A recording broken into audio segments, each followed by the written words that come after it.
ونصلی علی رسولہ الکریم اما بعد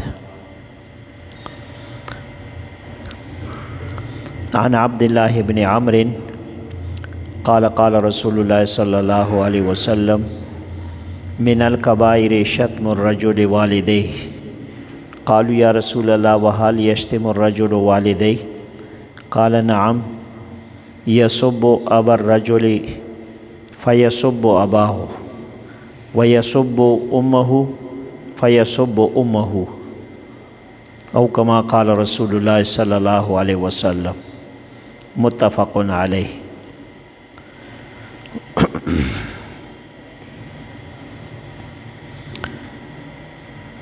حضرت عبداللہ ابن عمر رضی اللہ تعالیٰ عنہ سے یہ حدیث مبارک نقل کی گئی ہے۔ فرماتے ہیں قال قال رسول اللہ صلی اللہ علیہ وسلم، رسول اللہ صلی اللہ علیہ وسلم نے ارشاد فرمایا من الکبائر شتم الرجل والدیہ، فرمایا بڑے بڑے گناہوں میں سے آدمی کا اپنے ماں باپ کو گالی دینا ہے۔ یعنی جو بڑے بڑے گناہ ہیں، کبیرہ گناہ ہیں، ان میں سے ایک یہ ہے کہ کوئی شخص اپنے ماں باپ کو گالی دے۔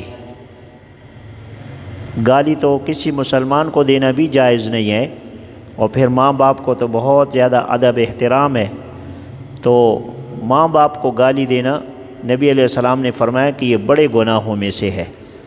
صحابہ نے جب یہ سنا تو انہیں بڑا تعجب ہوا کہ ایسا بھی کوئی شخص ہو سکتا ہے جو ماں باپ کو گالی دے۔ قالوا یا رسول اللہ وهل یشتم الرجل والدیہ، صحابہ نے کہا کہ یا رسول اللہ کیا کوئی شخص اپنے ماں باپ کو بھی گالی دیتا ہے؟ قال، نبی علیہ السلام نے فرمایا کہ ہاں ایسا بھی ہوتا ہے۔ پھر نبی علیہ السلام نے فرمایا کہ یسب ابا الرجل فیسب اباہ، ایک شخص دوسرے کے باپ کو گالی دیتا ہے تو وہ جواب میں اس کے باپ کو گالی دیتا ہے، اور فرمایا ویسب امہ، یہ دوسرے کی ماں کو گالی دیتا ہے، فیسب امہ، تو وہ اس کی ماں کو گالی دیتا ہے۔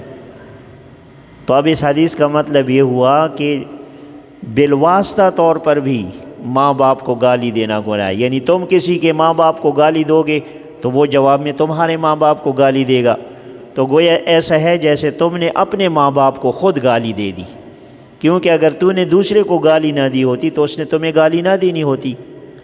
تو اس سے آپ اندازہ لگائیں کہ جب نبی علیہ السلام اس طرح یعنی ماں باپ کو براہ راست گالی تو چھوڑیں، بالواسطہ طور پر کہ آپ سبب بن رہے ہیں ماں باپ کو گالی دینے کا، اس کو بڑا گناہ قرار دیا ہے۔ تو اب ہمارے معاشرے میں تو کچھ لوگ ایسے بھی ہوتے ہیں جو ماں باپ کو منہ پر گالی دیتے ہیں، ماں باپ کو گالی دیتے ہیں۔ کتنی یعنی بدبختی کی بات ہے، ماں باپ کا کتنا احترام ہے۔ ماں باپ کو تو اف تک کہنا بھی قرآن میں منع ہوا ہے کہ انہیں اف بھی نہ کہو، انہیں ذرا سی تکلیف بھی نہ دو۔ اور بعض لوگ پھر ماں باپ کو گالی پر بھی بس نہیں کرتے، مارتے پیٹتے بھی ہیں۔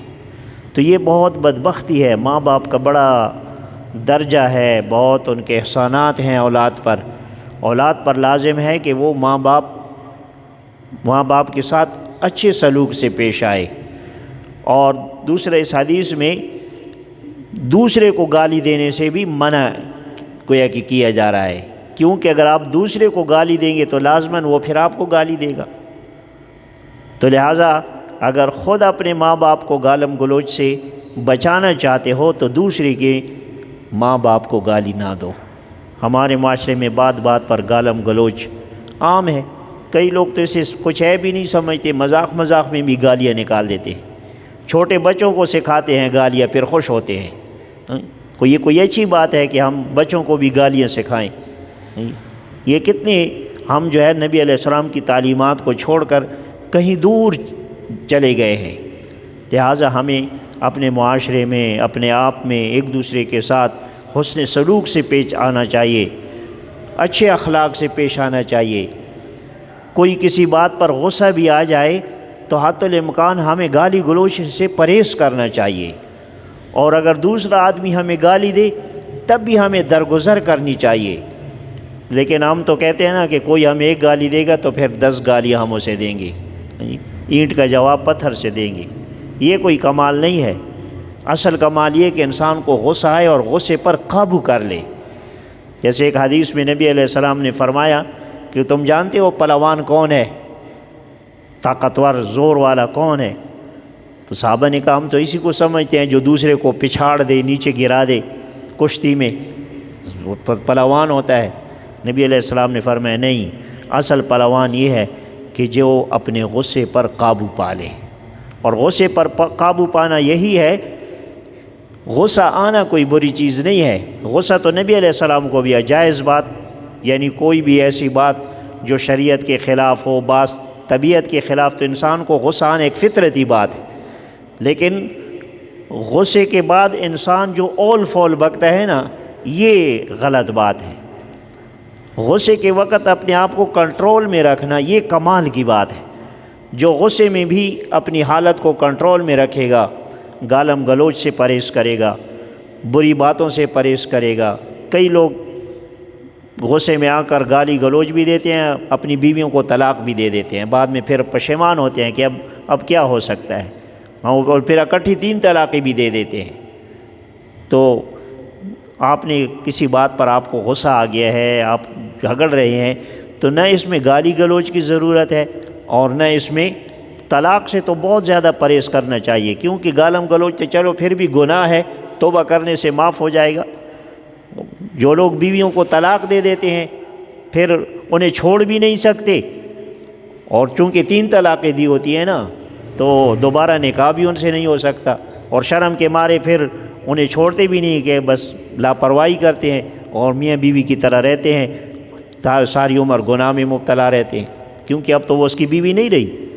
3 طلاق ہونے کے بعد ان کا نکاح ختم ہو چکا ہے، لیکن دنیا کے اور معاشرے کے اور عزیز و اقارب کے جو ہے شرم کے مارے پھر کسی کو بتاتی نہیں ہے۔ کئی گھر والے بس خاموش ہو جاؤ، بس کسی کو نہ بتاؤ، بس چپ ہو جاؤ۔ تو یہ بھائی شریعت کو کھلونا نہیں بنانا چاہیے، ہمیں اپنی شرعی حدود کے اندر رہنا چاہیے، ہمیں اپنے غصے کو بھی اپنے کنٹرول میں کرنا چاہیے۔ یہ کیا کوئی کمال ہے کہ انسان کو غصہ آئے، جو منہ میں آئے پھر اول فول بکے؟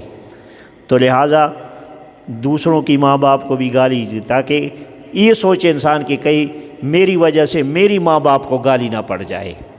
تو اللہ پاک ہم سب کو اچھے اخلاق اور حسن خلق سے پیش آنے کی توفیق نصیب فرمائے، اور جتنی بھی ہمارے معاشرے میں برائیاں ہیں، بری باتیں ہیں، فواحشات ہیں، منکرات ہیں، اللہ پاک ہم سب کو ان تمام فواحشات اور منکرات سے بچنے کی توفیق عطا فرمائے۔ وآخر دعوانا الحمدللہ رب العالمین۔